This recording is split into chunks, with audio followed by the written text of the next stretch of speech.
right.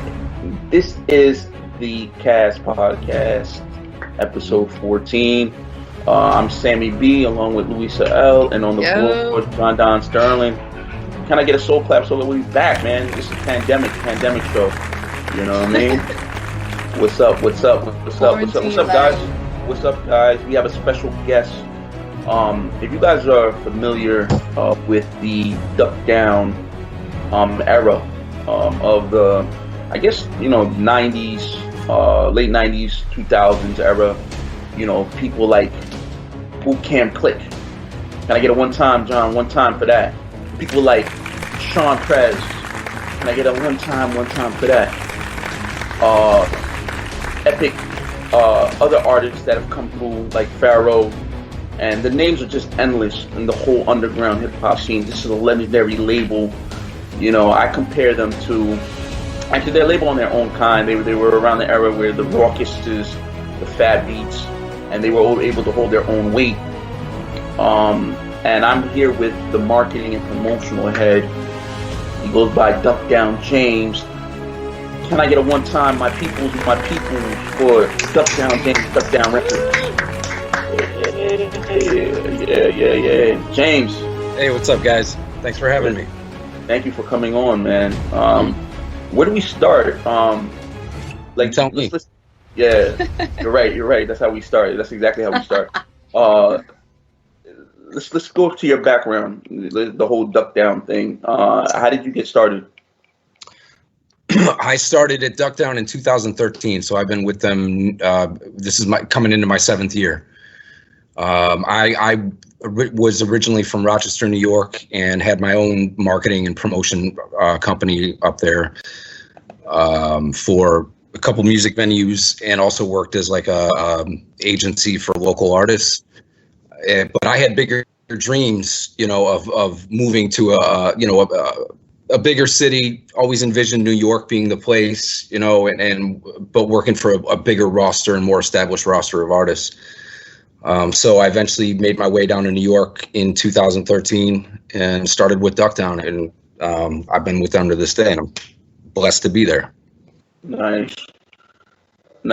So, was there an opening at Duck Down when you applied, or did you know Druha? That's the funny thing. That's the really funny thing, man. Like that's, I guess, here's like an inspirational note for people out there. Prior to getting hired at Duck Down, I had spent the past year.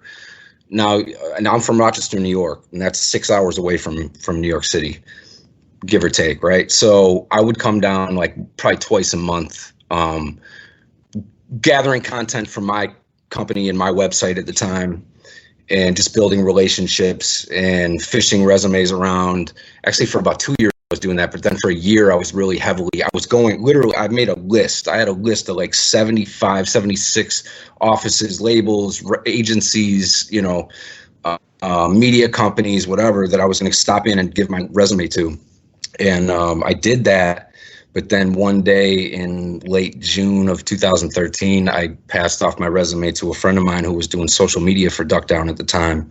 His name is Matt Blackley. He's from Rochester, and he sent my resume over to Duck Down, and I got a call back in like 2 hours from those guys. And they said, "We've got a guy leaving in August. When can you meet?" And wow. I thought I was going to be, yeah, right. But I thought I was going to be in New York for like 2 years grinding and proving myself and doing all that. But I had a surprising, warm welcome from a lot of different people down there in Duck Down. So yeah, that's where it all started. So it's like a lesson on, obviously perseverance and just keeping your nose to what to your goal, but you just never know what's going to happen.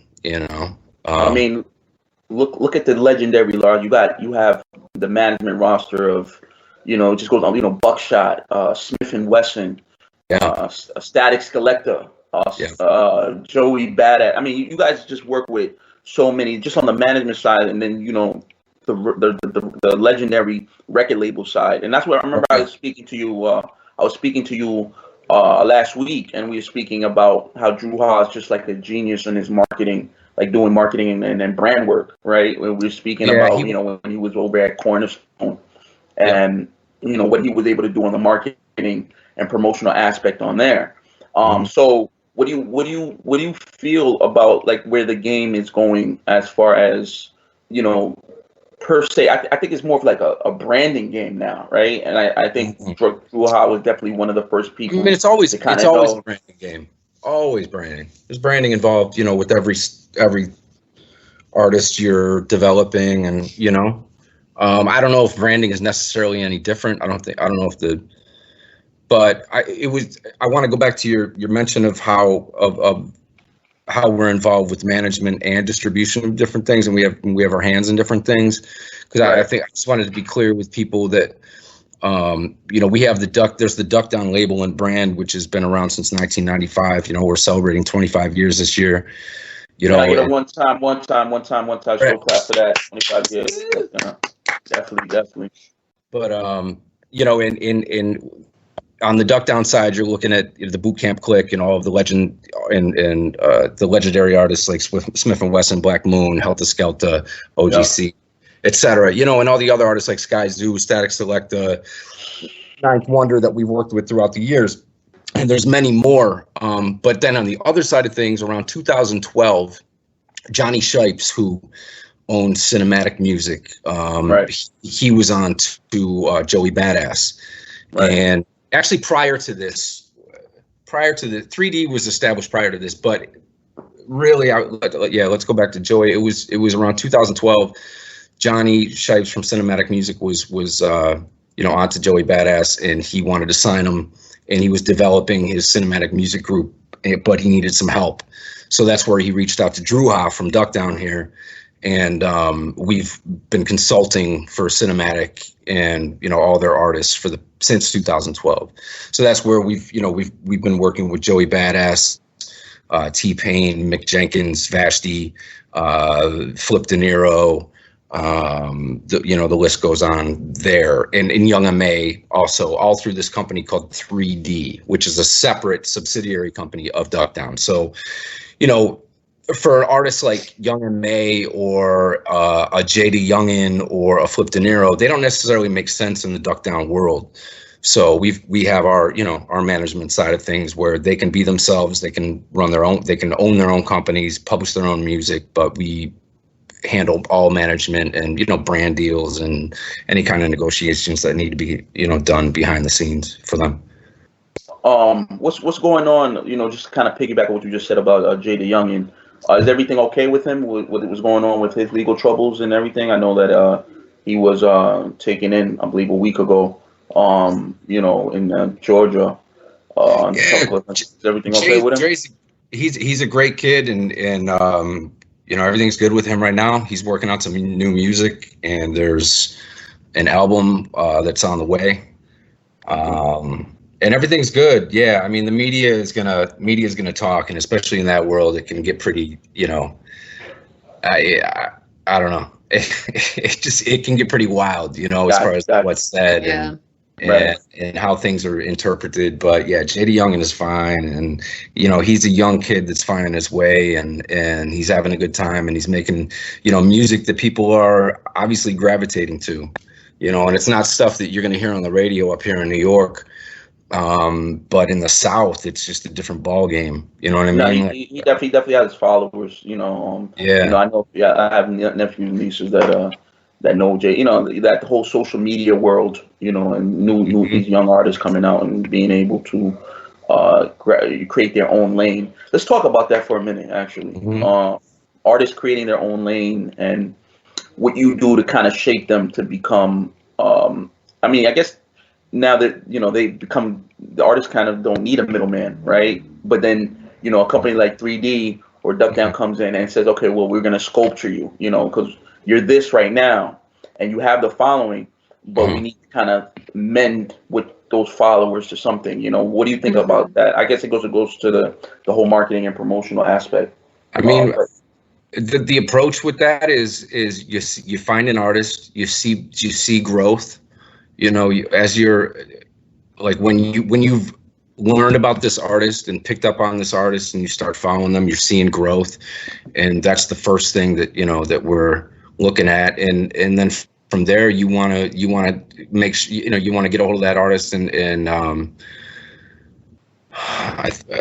the goal is to get them, to make sure that all their ducks are in a row. First of all, really, you want to, this artist, you want to make sure that you've got plenty of content to work with them. I'm kind of losing my train of thought there. Just like in terms of like just branding and shaping. Yeah. Like, if somebody walks in and they have a style to them, what is your first thought? Like, I'm sure you work with whatever they kind of have, but like how often do you feel like you need to rebrand them and say, well, you know what, I think for how you look, your presence, everything. Nah, we're not, you know what? I think that's the one thing that artists enjoy about working with us is like, we're not trying to change anybody. We're not really trying to shape anybody. We're working with the content that they have, and we believe in what they're doing, and we believe in the music that they're producing, and we just want to keep them active and give them the ability to keep doing what they're doing. An example would be Max the Demon. He's a kid out of Brooklyn right now, that we've been working with on the 3D side for the past year, I'd say almost. And, it's the same thing with him. We just like in this quarantine situation, he's got an EP that he needs to get done. So we're making sure that he has the equipment he needs. We're shipping that off to him. Oh my God, I need this. That's amazing. I need a freaking label. Are you nuts? I'm over here on my iPhone. Oh my God. Well, it's, cool. and it's all a part of the original deals that we're working with these guys, basically letting them know that whatever they need, we're going to be here to make sure that they need to do, or they can do what they need to do, so that we can keep out, putting out music and content from them, and making money at the end of the day. Yeah. Yeah. But let me ask you a question. As far as the quote to favorite one of my favorite quotes. You still have to guide them in a meeting full of vultures or something to that effect. Right? We're very involved with everybody's lives in a lot of different ways. Like I could give you a few examples. Or when Young M.A. is looking to buy a house, a couple years ago, we're hands-on helping her look for that house. We're managing these people's businesses. We're managing these people's LLCs. We're helping their mothers work on projects that they want to work on. You know what I mean? We're very, very hands-on, for whatever they need. Go ahead. What do you want to say? You want to say something, Louis? No, I was just saying that answer your question. Nice. Well, yeah, I was gonna say it kind of answered my question, but not really. Okay. It kind of, but not really. What I'm talking about is the partnerships and brands. So they have their own followers and stuff like that. You guys have done stuff with Fuse, 2K Sports, Adidas, Corona, Sprite. Nike, when you walk them into them, Puma. When you walk them to these meetings, they have to be kind of molded, right? Because this is a corporate structure from what. Than using their, as opposed to them being interactive with their fans, right? Because the corporate world may not understand that, right? The youth and corporations. They care about numbers. They want to see numbers. Exactly. They want to know that if they're signing a deal with so-and-so artists, if they're going to get, 3 million guaranteed impressions on that post, and, therefore that's equal to how many dollars we want to give you. And, it's about that. Right. With the brand. So, do you polish them for those meetings, or is it just like let them be them, and then you guys send other, the exact, your staff to go to those meetings? How does that exactly work? That's going to be just really dependent on what's going on that day, on people's schedules, where people are at in the country. If this meeting is in LA or in New York, or if it just really depends. I wouldn't say that. There's certain times where the artist needs to be there for that meeting, but it's not always needed. No, there's a lot of deals that are done without the artist in the room. Mm-hmm. Who would you say are like the biggest artists right now that you're working with, or like the ones that have the most promise, like the ones that are like really kind of standing out? Aside from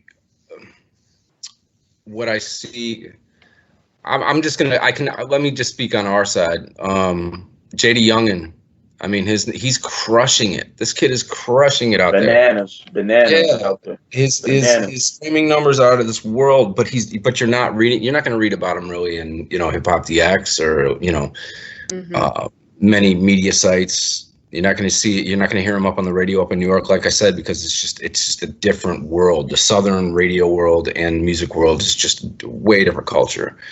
But to your question, yeah, I think DaYoungan, he's the next kid that, like, whether people love him or hate him, he's doing numbers and people love him. Max the Demon, I think he's another one that, like I said, we're working with out of Brooklyn.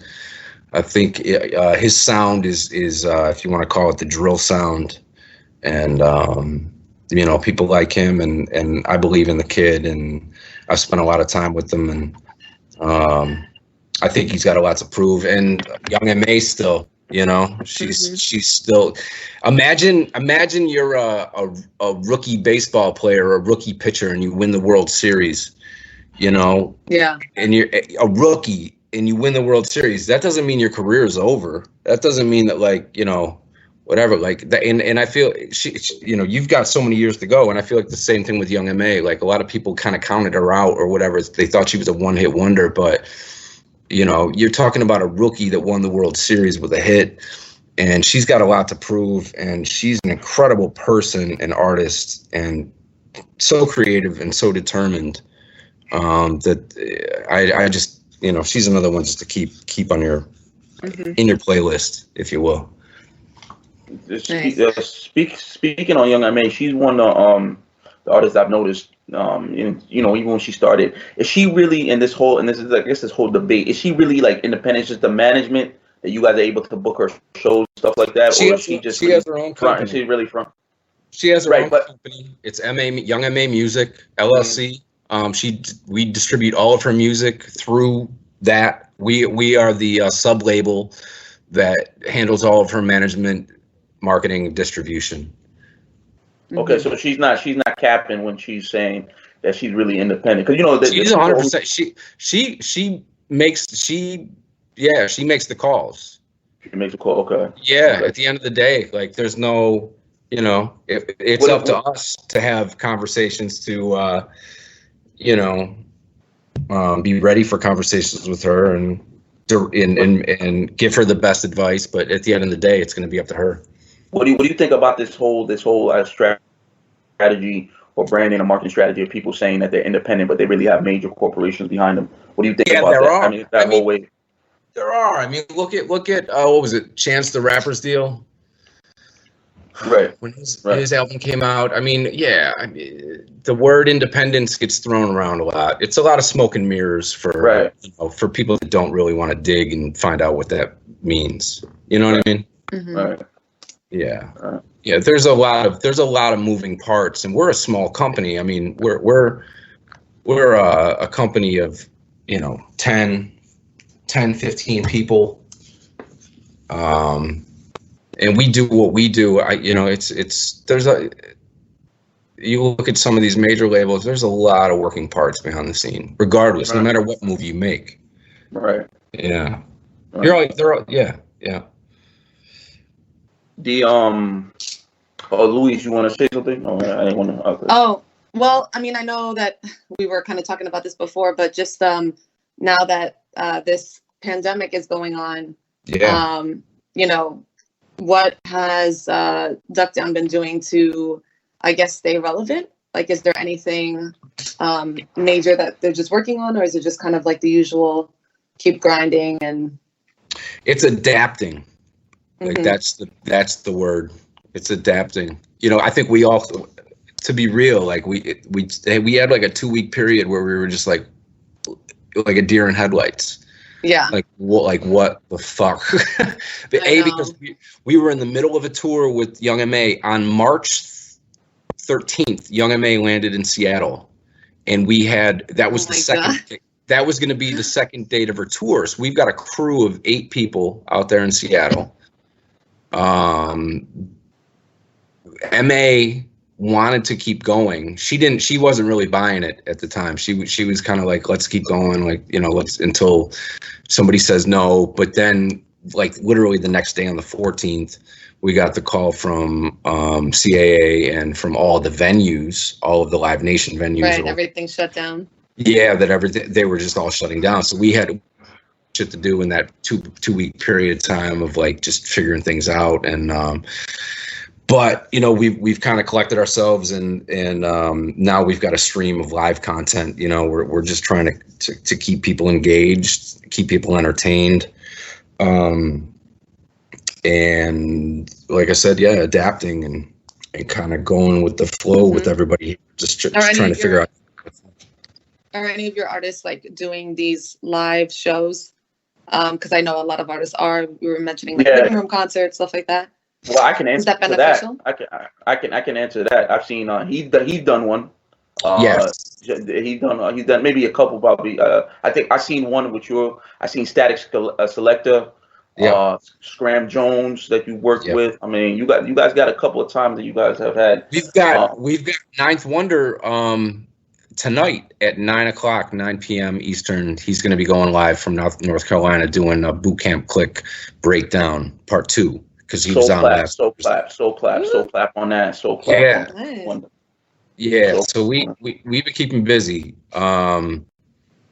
Yeah, so yeah, as far as like keeping relevant, we're just adapting, and luckily, you know, we're at the end of the day, we're in an industry where there's still going to be music streaming. You know, there's people watching YouTube more than ever. People are on Instagram more than ever, and TikTok. You know, yeah, TikTok. I never thought I would be joining TikTok. I'll tell you that. TikTok, that's really interesting too, because even TikTok is evolving. Because from here, let me give you my 2 cents on TikTok. TikTok has been a very lyric driven and very dance driven app, right? Mm-hmm. Where really that's the draw, and that's where the videos are being created based on lyrics and, you know, stuff like that. I think we've seen an instant change because now moms are on Instagram. Yeah. On TikTok, sorry. Yeah, and we're seeing now people turning it into some sort of Instagram almost. Kind of. No, tell me if I'm wrong. What's that? Tell me if I'm wrong though. I don't know. You don't have. I just joined, right? Yeah. I'm 31, so a lot of the people, like, you know, obviously the demographic is just like teenagers, maybe like kids in their early 20s, whatever. And you are right that it is a more like lyric-based, song-based, like, because you have the option. It's basically 15-second or 60-second clips. So you pick a song as your background, or you don't have to. You can speak, which would create an original sound per your channel. And you can kind of like, you know, do whatever. But you're right. It's a lot of dances. I have seen families. So there are some accounts where like they're family accounts where like this one, I remember recently coming across like the dad, I think, is the singer, and then the mom just kind of like acts a little bit or whatever, and like their kid is basically never in it but like sort of in it. So it's like the joke on her, like, you know, the parents are doing it and not the kid, right? So it's like it's funny. It's like I think people are just tapping into different things, like myself, you know, like I never thought I may have downloaded TikTok, I don't know, like 3 months ago, like just to see if it was a platform that could serve me or something. And lo and behold, this quarantine is what pushed me over the edge, and I'm learning all these dances. But it's a lot of work. I swear, these kids put in the work because it's not like there's a tutorial. You don't dance along with somebody. You have to just learn the dance on your own and then figure it out, you know? And you have to have the balls to do it. Yeah. You know? Like for real. Like, I know. I that's unbelievable. That's, you know, that alone for me. You know, it's interesting from a music perspective, from like a marketing perspective, you know, TikTok up until this moment has been, and well, I mean, it's still used for this, but for us, it's been a way to break new songs and to push singles and things like that. Yeah. Oh my God. There's some artists that they have like these hit songs, but you never will. It's like you said, right? Like you have a lot of artists under your label where you wouldn't necessarily hear them in mainstream media, but then you go on an app like TikTok, and all of a sudden, if it just catches on and it goes viral on TikTok, everyone's going to hear the song, you know? So it's really... Gutta 100. Gutta 100 is another example of that. He's got the Indie Club challenge, going on right now on TikTok. And he's What's another this? one. He's another young artist that we've been working with out of St. Port Lucie, Florida. But his name is Gutta 100, and it's the Into Club Challenge. I gotta look this up. I'll try it out. It's gonna be my project for tonight, I guess. And That's so funny. And TikTok will be cutting the podcast to check for free promotion as well. And we just promoted them like no other. If you want to see me dance all these dance moves, right? So James, yes. Forward thinking, because you're the marketing guy. So now what happens now? Because sports events, they're saying it's probably canceled, at least with people coming, and gigs. You know, we're just talking about how you guys had to cancel, and Rock Nation had to cancel. We had a 30-date tour, 35-date tour. So now, what happens now? Does the insurance pay you guys, or how does it? And what goes forward now? How that works like is for the rest of the. I don't know what's happening at this point, but you know, up to a certain point, everybody keeps their money. We just, you know, we issue a rescheduling notice, you know, to ticket buyers. No, we don't know, but it's better than losing your money and getting, and not having the opportunity to turn your tickets in for another show at a future date. Right. But yeah, I don't know where everything is at this point, but I do remember as we were canceling everything, Airbnb, for instance, was issuing refunds to everyone, like literally everyone, like people that had booked, hosts, like, and anyone that had a fucking email to registered with Airbnb got a full refund. So I mean, can you guys go a year? Because you know they're saying if everything is true, what the White House task force is saying as far as the vaccine being a year to 18 months. I mean, as far as like tickets and things like that, people get their refunds. You know? No, I'm talking about the survival of artists. The artists predominantly use shows to make their money. So now what are you guys gonna do? Are we gonna be doing what you said, Luis, concerts in the living room, like living room shows and stuff like that? Are you gonna be paying $1 and stuff like that, like what artists are doing on IG Live? I mean, how does artists move forward now? Because if the show money is pretty much stopped, you know, because thousands of people go to shows and they don't have a vaccine, what's the next? Is it just streaming music online type of stuff, or you know, what platforms come about to kind of replace that? You know, and it's never going to be like a show, right? The show money is going to be different. That's a whole different. Well, the experience is different. You know, it'll still be a show, but it's a very different kind of show. There are going to be shows, and you're going to watch it develop. I mean, I don't know how long. I have no idea how long we're going to be in this situation where, you know, we're going to still be talking about having to figure, you know, these things out. But there's going to be, I think there's definitely, if this lasts for like if you're talking, let's just say hypothetically a year period, right? And there's some major advancements quickly in technology. Yeah, we are going to see some unique concert experiences that are going to be really special for people that have the surround sound systems and the giant TVs to enjoy them. But I don't know. I don't, as far as survival tour wise, let's just say, personally, I hope all of the artists have been responsible with their money, right? You know, and held it down. But I think we're all still figuring it out, because I don't think there's a lot of artists that really feel comfortable with putting on some like cast thing over a telephone, you know. We're not there yet. I've heard some stories, man. I'm talking about stories of like people really trying to sell stuff in the garage, you know, from certain artists. I don't want to say names. There are certain campaigns that are effective. I mean, you're seeing, okay, if you want to talk about effective things right now, in that kind of space, the Post Malone Nirvana tribute, right, and cover session, that's an amazing an example of like the power, you know, within, you know, doing those kind of performances. But I don't know. That's not everybody. Right. Yeah. Not everybody has the caliber of Post Malone. You know, he's done. You know, he's at the you know high caliber. You know, so there's and he's got the audience. You know, Right, exactly. And he did it right. Like he did that broadcast was amazing. Right. First of all, like that his covers were. I'm a huge Nirvana fan. I grew up. Right. I love hip hop. I love rock. Grew up a huge Nirvana fan, and that was just amazing. Anyways, so something to look at. I haven't seen it. Yeah, go watch that Post Malone Nirvana tribute. Yeah, with he had Travis Barker playing drums in the house. Oh wow. Yeah. So does this put companies like Duck Down in positions where now you have to really kind of go into your partnership and branding back, even though you guys have already been doing it? Does it kind of like you have to do more research now because of how everything has kind of just changed and evolved? We're always doing research and evolving.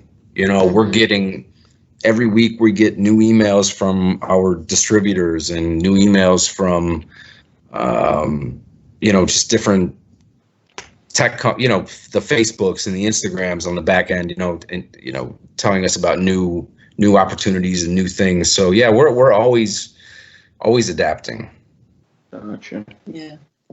So, I mean, you know, it's a thing, just like everything else, or just like, you know, every other company. What's the one? Just something like a little personal question for a second. What's the worst? What's the one thing that you hate the most about this quarantine? Or two things, if you have two. Got him. You got to answer it within 20 seconds. Fuck. There's so many things, you can't pick one. Yeah, that's a good question. I just miss being able to like go outside without a mask. Oh my God, yes, right? The ability to breathe. That's crazy. I miss seeing my parents. I know. Oh my God. I haven't seen my dad. Yeah, I haven't seen my parents for almost 2 months now. I know. So, yeah. That's a good point. And I try to call my mom, and you know, she just doesn't answer. I know. At least you have a wife.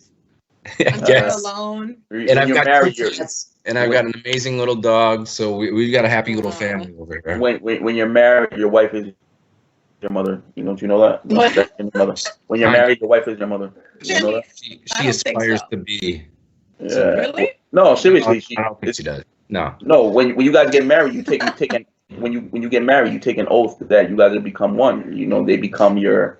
Yeah, I mean, Sammy, I don't know who you're about to marry in your future, but God help you. Like, I'm just saying. I mean, that's what I'm saying. That's what you take. The vow you take is that she becomes. It's not to become somebody's mother. It's to become their partner for life and love them no matter what. Right, but before that, it was your parents. So now, when you become into that role, now they become. Listen, this is not the wedding channel. Listen, you know. All right, James. Have I answered all of your questions? Yeah. All right. For real, have I answered them? Like no, almost done. I was just like I have. I'm not trying to rush it out. I'm just saying, like, have I been clear? Oh yeah. Yes. Do you want to like expand on anything? Well, yeah, I have a couple, and then if Luisa wants to interject, I have my question to you is what philanthropic efforts has Duck Down been doing recently within the pandemic and without? Because you know a lot of people are partnering people. Like, what are you guys doing to keep the legacy of Duck Down Online philanthropy? Because that's very important. A lot of people don't ask these type of questions. But what you have Duck Down, or you with Drew Ha or whoever? Drew Ha, maybe unbeknownst to a lot of people, he makes a lot of contributions that are anonymous. In New York, I don't know if that sounds like mysterious or like that sounds very suspect. He does. He makes a lot of anonymous donations and contributions to a lot of different projects and. But Duck Down doesn't have like a partnership or foundation or something. You guys have been here for years, and I'm the month. Young May has her Queens Foundation, where she's been funneling money to I would say primarily single mothers in need of help in different ways, and and so they can apply for money through her foundation, which is called the Queen's Foundation. But Duck Down, we don't have like a forward-facing foundation. It's just Drew happens to do his contributions in his personal way for a lot of different people, on his side, Gotcha. Yeah. Gotcha. So it's not a Duck Down thing. It's a more of a personal thing. Gotcha. Yeah. I have one more question, and then I guess Luis, you can wrap it up if you like. What would you want Duck Down's legacy to be? If there's anything, what would the legacy that would transfer from generation to generation? That people still talk about the music, that like little kids somehow pick up on it through their fucking cousin. You know what I mean? Maybe there's a dusty record store someplace where somebody buys the vinyl. Right. I don't know if that sounds crazy, but that's just the dream. Like, just keep it going, and for us right now, like we are just we're like I said, we're adapting in this new situation. We don't know how long it's going to last, but we are still looking around and always open to new talent. We're always open to looking at new artists, and we like to keep busy, and we're going to keep trying to keep busy. So.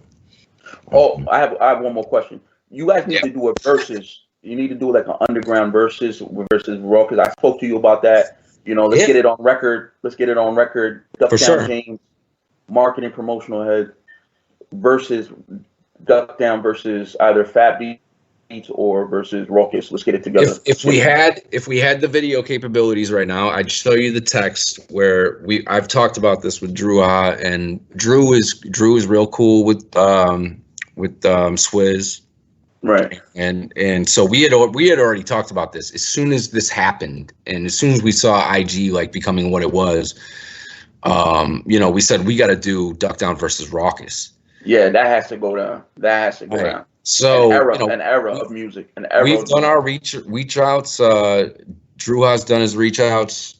We're just trying to figure it out. That's all I can say right now. That's all I know is we're trying to figure it out. Yeah. But we're on the same page with it, man. Yeah. When it happens, let me host it. I'll make it host.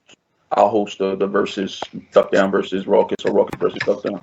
I wish I could make that happen, man. You know what I mean? All right, man. Luis, you have anything? Close out anything, or anything last starting? No, everything's all good. I found out the things that Duck Down James hates the most about quarantine, and that was it. All right, man. Kidding. Can I get a one time soul clap for my man Duck Down James? Just say, like, when you live in New York City, it's kind of like you got to do the runaround for like all your fucking life, and you just want to break from it all. This isn't that bad. Man. Like I'm chilling. Like, I'm straight chilling. I'm okay. Like I'm so good with this. We're okay. We can still run around and I think be safe. Yeah. But it's not that bad. I live in Manhattan. I'm in the heart of all of it, and taking precaution, listening to the protocol of whatever. But otherwise, it's all good. Yeah. I agree with you about the mask thing, though. That shit sucks. So can we get a one time soul clap for Duck Down James? Not to cut you off, but thank you. Thanks. Thank Duck Down James for coming on, speaking about the Duck Down crew and what they do, and like to sign off. Stay safe, be safe. God bless the cast podcast.